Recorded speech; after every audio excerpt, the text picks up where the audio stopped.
gars yi sama gars yi maa leen bëggee ñu ñëwati ci résumé Fatimata Jam en pulaar la mais dama leen koy defal en wolof série Marodi TV kii Jam ak xaritam ginnaaw ba ñu àndee ñëw ci soirée bi dañoo foogoon ne Fatimata lañ fay fekk mais dañ fa fekk fiancé Fatimata bi nee na nañ ko jox kaye bi ndax ñoom ñoo ko yor mais Jam nee na ko kaye bi mën naa la ko jox bala ma la ko jox nag danga may promettre benn affaire mooy ni que dangay wax Fatimata man fan sam laa man dama ko bëgg moo tax ma lay jox kaye bi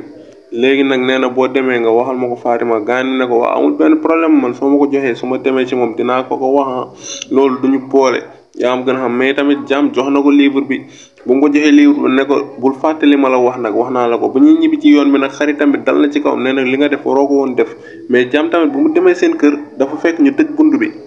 yaayam na day dem tijji paa bi ne ko noonu yow foo jëm xanaa du man damaa def samay ñaan ba pare jarul ngay dem tijji déggal sama wax tëddal te nga yem fii kenn du dem tijji bunt bi bu bëggee teel tëdd day teel a ñëwaat Jam nag toog na jaaxle bëggoon na tëmmir saa mais mujj ko def après dafa mujjee woo xaritam bi mooy ku ma àndaloon ci soirée bi pour xarit bi héberger ko ci néegam xarit bi nag amul benn problème nee na ko ñëwal amul benn problème man moom sama néeg sa néeg la quoi léegi Jam ci la jógee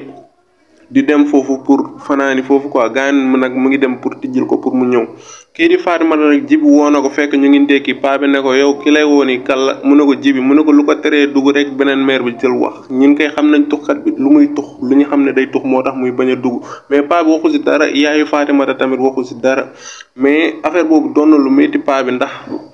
nee na Jibi warul ñëw ci kër gi te du dugg Jibi nag tasante nag Fatimata pour jox ko kaye bi après nag Fatimata mu ngi koy naan yow fan nga gisee kaye bi quoi mu ne ko non ci soirée bi foofu rek xam nga gars yi bu dara réeree dañ koy for après boo wootee ñu jox la ko mais Jibi xam nga fenn foofu parce que Jam moo ko jox kaye bi mais nangul wax ni Jam moo ko jox est-ce que ragalul ni sax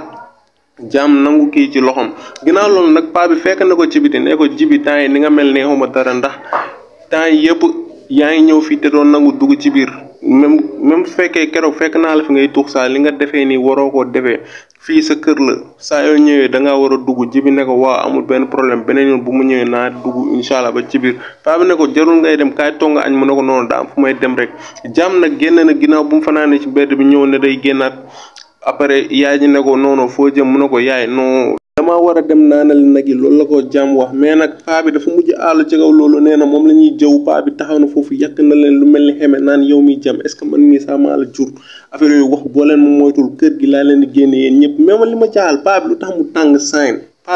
tàng saañ ci kaw Jam ak ci kaw yaayam man loolu jaaxal na mu quoi Jam nag téye na yaayam nii akolaat ko mooy loolu ndax affaire bi métti na ko même moom mais mënu si dara